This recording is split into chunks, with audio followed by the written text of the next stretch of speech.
Oke, kok saya mau nanya pertanyaan yang lebih seru lagi. Koko tadi bilang sempet soal ayah Koko, terus cerita juga soal keluarga. Seberapa penting sih arti keluarga bagi seorang Koreiner? Keluarga penting sekali. Keluarga menurut saya adalah tolok ukur keseriusan orang dalam menjalani hidup. Keseriusan orang dalam menjalani hidup? Iya, kalau dia nggak serius terhadap keluarganya, dia nggak akan serius dalam hidupnya sendiri. Dan tolok ukur bagaimana orang ini memahami mengenai arti cinta, memahami arti perjuangan, memahami arti mengampuni, memahami arti pengorbanan, itu semua dari keluarga. Sekarang kenapa gue ngomong gitu? Oke. Kadang-kadang orang yang lu paling benci adalah orang keluarga lu sendiri. Justru di situ, lu tuh ditempa, orang yang lu paling nggak suka karena lu tahu bertahun-tahun, lu bisa sayangin dia nggak? Kalau lu memang punya rasa kepemilikan dan rasa pengorbanan yang tinggi, rasa cinta yang tinggi, cara ngetesnya dari mana? Dari keluarga lu. Separah-parahnya keluarga, sejelek-jeleknya keluarga, sesusah-susahnya keluarga, dan mungkin sebenci-bencinya lu dengan anggota keluarga lu. Tapi kalau lu bisa mengalahkan itu dan lu bisa mengasihi mereka, lu benar-benar mencintai mereka apa adanya dan lu bisa memberikan yang terbaik, lu udah paham arti hidup. Lu ketemu sama orang manapun, lu udah kebal. Kenapa? Lu udah ketemu orang yang paling menyakitkan dalam hidup lu setiap hari dan lu tetap bisa menyayangi, mengasihi dia. Jadi kalau menurut gua, keluarga adalah nomor satu. Lu nggak usah omong kosong lalu bantu kanan kiri. Keluarga lu aja masih ada yang susah kok. Lu nggak usah cincong lalu ngoceh kanan kiri, lu doain orang, sumbang kanan sumbang kiri. Keluarga lu aja masih ada yang butuh didoain, keluarga lu aja masih ada yang butuh dilayanin, keluarga lu aja masih ada yang butuh duit, ya lu bantu dulu dong anggota keluarga lu. Oh tapi keluarga gua ya yang ini ya nggak tahu diuntung nih, orangnya begini, orangnya begitu. Emangnya orang di luar keluarga lu nggak begitu? Sama aja kan? Orang nggak tahu aja. Cuma lu nggak tahu aja. Cuma kebetulan lu tahu bobroknya orang-orang di keluarga lu. Jadi kalau lu bisa mengasihi, mencintai, memberikan yang terbaik, pengorbanan yang terbaik kepada mereka yang lu udah tahu bobroknya, di situ lu paham arti kehidupan. Orang-orang yang kayak gini, orang-orang yang bakal sukses dalam hidupnya. Karena mereka yang udah ngalamin kesakitannya sendiri, artinya kalau lu disakitin sama orang, kebal lu, udah. Tapi orang-orang yang nggak bisa sukses adalah orang yang diomongin dikit kesel, diocehin dikit marah, diomongin di belakang dikit sensitif, nggak mau jalanin lagi, mutung, stop. Ya lu segitu-segitu aja, duit lu segitu, pangkat lu segitu, perkara lu segitu, ya kesuksesan lu jauh. Nah jadi kalau ditanya apakah keluarga penting? Keluarga penting karena kita di tempatnya di situ. Dan keluarga adalah arti pengorbanan sesungguhnya, di mana orang-orang yang mengorbankan lebih dalam hidupnya adalah orang-orang yang akan mendapatkan lebih. Itu menurut kehidupan gua. Kenapa gua harus ngomong itu? Karena lu ngomongin mengenai cinta. Banyak orang yang ngomong cinta, dia nggak paham cinta itu apa sebenarnya. Cinta itu apa sih? Cinta, kata orang, cinta nggak bisa diukur, bro. Cinta tuh ada ukurannya. Gue kasih tahu, cinta ada ukurannya. Sekarang gini. Cinta ada ukurannya? Ada ukurannya. Dan banyak orang nggak tahu. Panjang. Ukurannya apa? Meter dong. Meter. Waktu, ukurannya apa? Second. Berat, ukurannya apa? Gram. Cinta ukurannya apa? Banyak orang nggak paham nih. Terus dia mikir, iya cinta ukurannya apa ya? Panjang, sekarang gue bilang, gila rumah gue ke lu jauh ya. Menurut siapa? Harus ada tolok ukurnya kan? Jauh menurut siapa? Dibikinlah meteran. Oh, kalau rumah di atas 1 kilo berarti jauh. Di bawah 1 kilo berarti deket. Karena ada batasannya. Ada batasannya, ada satuannya. Nungguin lu lama, menurut siapa? Lu nunggu gue cuma 10 menit, 15 menit, nah ada menit, ada second. Sekarang gini, gue mencintai lu. Gede cinta gue, menurut apa? Dia mencintai gue loh, cinta dia ke gue luar biasa loh. Menurut siapa? Tolak ukurnya apa? Satuan dari cinta itu bisa diukur. Satuannya adalah pengorbanan. Waktu diukur dengan second, panjang diukur dengan meter. Cinta diukur dengan apa? Pengorbanan. Seberapa banyak lu berkorban, sebesar itu cinta lu sama dia. Jadi kalau lu berkorban sekali, 2 kali, 3 kali, marah. 2 kali, 3 kali, 4 kali, sensitif, lu nggak mau berkorban lagi. Lu males lah, gue bantuin dia, males lah, ngapain lu nggak mau berkorban. Ya segitu, cinta lu segitu. Orang-orang yang katanya mencintai bisnisnya, nih lu pikir, mencintai pekerjaannya, seberapa besar pengorbanan terhadap bisnis lu, seberapa besar pengorbanan terhadap pekerjaan lu. Ya kalau ternyata dihitung itu pengorbanan lu kecil, ya segitu, hasil lu segitu. Syukuri aja lu sekarang naik motor nggak bisa beli mobil, udah umur 30-40 masih naik motor. Ya pengorbanan lu sebesar apa terhadap masa depan lu? Banyak orang yang kepengen sukses, giliran disuruh pengorbanan, dan pengorbanan membutuhkan komitmen. Nah giliran ngomong komitmen dan pengorbanan, angkat tangan. Nggak ada, susah deh. Makanya accelerator bermain pada komitmen dan pengorbanan. Kita membantu orang secara cuma-cuma, non-profit organization, kita free, tapi nggak sembarangan orang, bos, kita bisa bantu. Karena nggak sembarangan orang menghargai masa depannya. Oke, nggak semua orang menghargai masa depannya. Oke, nah ini pertanyaan berikutnya kok makin dalam lagi. Apa value Ko-Rainer dalam hidup dan bisnis? Value saya dalam hidup dan bisnis, kalau saya gabung gitu ya, value dalam kehidupan sama bisnis, saya selalu begini. Ketika seseorang berbisnis, sukses misalkan, diberkati, mungkin, saya mencoba untuk membangun orang lain tuh melalui bisnis. Banyak orang yang berpikir, kita mau bangun bisnis membutuhkan orang. Membutuhkan orang. Jadi pakai orang buat bangun bisnis. Oke. Saya punya pandangan, lu nggak boleh gitu. Lu harus bangun orang pakai bisnis. Itu kira-kira kalau saya selalu ngomong, I don't use people to build business, I use business to build people. Jadi bisnis itu sarana. Dimana sekarang kalau lu nggak mau berbisnis, lu kerja ya segitu aja. Tuhan mau bantu lu lebih, ya segitu aja. Lu dengan kerjaan lu segitu, lu nggak mungkin dikasih income lebih kalau pangkat lu nggak naik. Lah pangkat naik kan tergantung bos, gitu. Jadi masa depan lu tergantung bos atau tergantung Tuhan.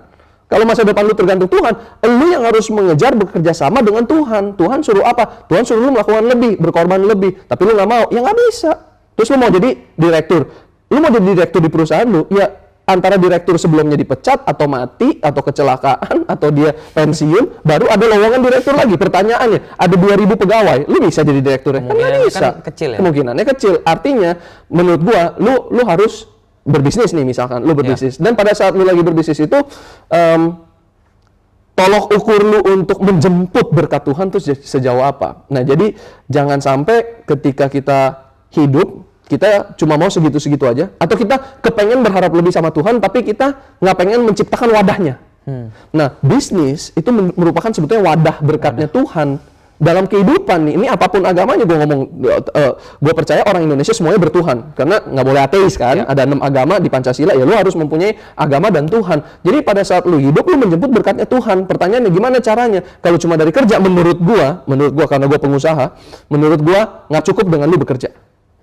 Karena dengan lu bekerja, lu minta sesuatu dari perusahaan untuk diri lu. Dan lu mencukupkan diri lu dari situ. Udah, lu nggak bisa melakukan apa-apa lagi. Tapi bisnis, lu mendapatkan sesuatu yang lebih, di mana lu tidak mempunyai perkara sekedar mikirin diri sendiri, tapi kita mikirin hidupnya orang. Bisnis tuh perkaranya lebar. Ada tanggung jawab lebih. Ada tanggung jawab lebih. Kalau gua kerja, gua mikirin diri gua. Tapi kalau gua bisnis, gua mikirin diri gua dan nyawa yang ada di bawah perusahaan gua. Itu orang-orang, keluarga, anak, istri semua yang lagi hamil, yang baru mau nikah, baru menikah, baru punya anak dan lain sebagainya. Itu gua harus pikirin. Kita bisnis. Jadi bisnis itu adalah wadah berkatnya Tuhan yang dititipin ke kita, yang kita harus bagi buat banyak orang. Tapi kalau kita baginya dari segi duit, semua orang dikasih duit juga habis. Gimana caranya mau ngedevelop orang? Kita bantu bukan dari segi duitnya aja, tapi kita bantu wadahnya, kita bantu kemampuannya, kita bantu otaknya, kita bantu kailnya, ikannya. Dan sekarang orang suka klise begini, iya saya nggak mau bantu kamu dengan ikan. Jangan kasih ikan, tapi kasih kailnya. Sekarang kasih kail, orang yang nggak pernah mancing emangnya bisa pakai kail? Juga nggak bisa. Lah kan saya di industri perikanan, coba suruh orang pakai kail, coba suruh orang pakai gitu ngambil begitu pakai joran, nggak bisa, orang dia nggak ngerti. Jadi nggak cukup ternyata ngasih ikan. Orang yang lapar sekali nggak bisa kerja harus kasih ikan dulu supaya dia kuat dong. Bohong, oh kamu pengemis nih, saya nggak mau, saya kasih lapangan kerja, saya nggak mau kasih duit doang. Loh dia buat napas aja udah susah. Artinya kita bikin sehat dulu nih fisiknya, jasmaninya, kasih dulu ikannya. Kelar dia makan, suruh kerja dong, kasih kail. Lah kasih kail orang dia nggak ngerti gimana cara pakai kailnya, bagaimana cara mengolah peluangnya, ajarin otaknya. Jadi kasih dia makan perutnya dulu, ajarin fisiknya dulu, kasih toolsnya dulu, baru kasih skillnya. Nah banyak orang cuma ngasih sejauh, saya nggak mau kasih ikan, saya kasih kailnya. Goblok lah tuh orang tetap kagak bisa lah mancing. Lalu gua kasih kail, orang lu bisnisnya batu, gua kasih kail, mana bisa? Misalnya begitu. Jadi kita ajarin sampai dari situ juga, sampai dia bisa dapat ikannya. Terbukti nih orang bisa dapat ikan, oke, tugas selesai. Tapi kan untuk nyampe ke situ susah, bos. Ya, butuh pengorbanan kembali satu lagi. Jadi value saya dalam kehidupan, apalagi di dunia bisnis, kalau saya hybrid, I don't use people to build business. I use business to build people. Jadi gue pakai bisnis buat ngebangun orang, bukan dibalik pakai orang buat ngebangun bisnis. Nah, jadi value lanjutannya adalah dalam hidup lu mencari kebahagiaan, semua orang mencari kebahagiaan. Kebahagiaan lu bisa dapat cuma satu caranya, lu bantu orang. Oke, ini satu pesan menarik yang bisa teman-teman juga serap, termasuk saya juga. Pesan bagus banget.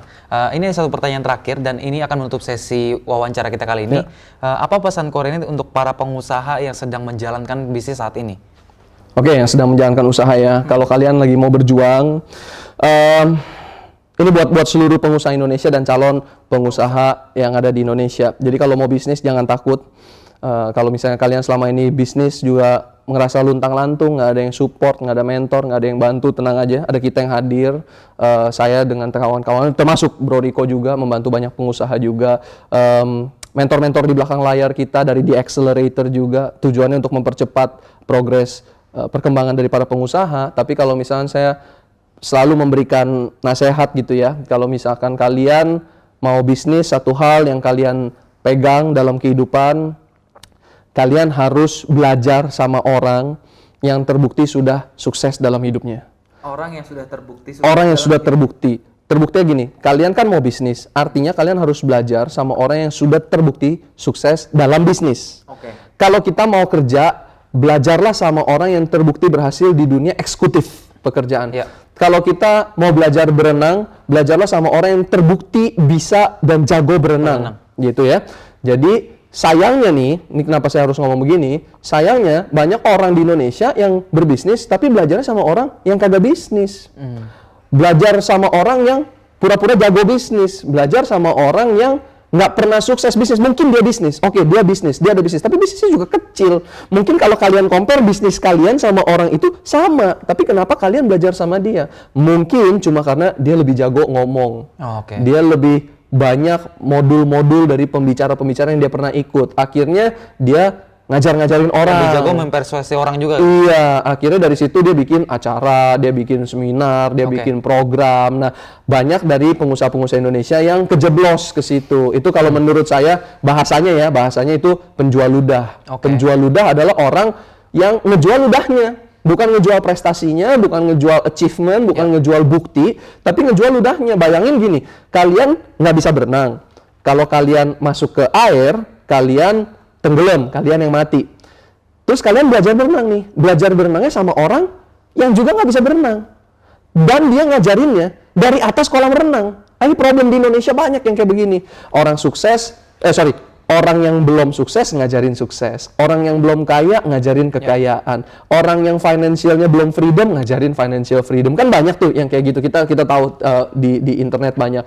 Jadi jangan sampai kalian belajar berenang sama orang yang ngajarin kalian berenangnya di atas kolam. Kalau tenggelam, kelelep, dia nggak bisa tolong karena dia nggak terbukti bisa berenang. Kalian yang mati, sama bisnis juga, jangan sampai kalian dapat ilmunya, apalagi bayar lagi kan, makanya saya bilang penjual udah seminar ini, seminar itu, duitnya keluar berapa juta, nggak dapat ilmu, kalian nggak sukses juga. Jadi kalian pada saat diajarin bisnis, kalian bayar dia, yang gagal kalian, bisnis kalian yang bangkrut, mereka makin kaya. Kenapa makin kaya? Karena mereka nggak bisnis dan mereka dapat duitnya dari orang-orang seperti kalian. Jadi pesan untuk Indonesia sangat penting. Jangan belajar dari penjual ludah. Belajarlah dengan orang yang tepat. Yang tepat dan terbukti sukses. Ada real. Emang orang ini udah tajir, udah sukses, bisa dibuktikan. Beneran dibuktikan dari apa yang dia omong, dia lakukan sendiri. Oke, terima kasih Ko Rene atas waktunya. Thank you, Bro Riko. Teman-teman juga bisa belajar di Accelerator, komunitas yang keren banget untuk teman-teman pebisnis dan itu benar-benar gratis ya. Gratis, kita termasuk gratis. saya juga murid di dalamnya, jadi belajar banyak banget di sini. Kalau gratisan nomor 1 dia. Gratisan nomor 1 dong. Nah, teman-teman juga bisa follow Instagram Ko Rene, ini ada di sebelah sini. Oke, nah teman-teman semua terima kasih. Jangan lupa untuk subscribe supaya saya bisa bikin konten-konten YouTube yang bisa menginspirasi teman-teman semua. Jangan lupa juga untuk like, komen, dan share video ini. Dadah semuanya. Dadah.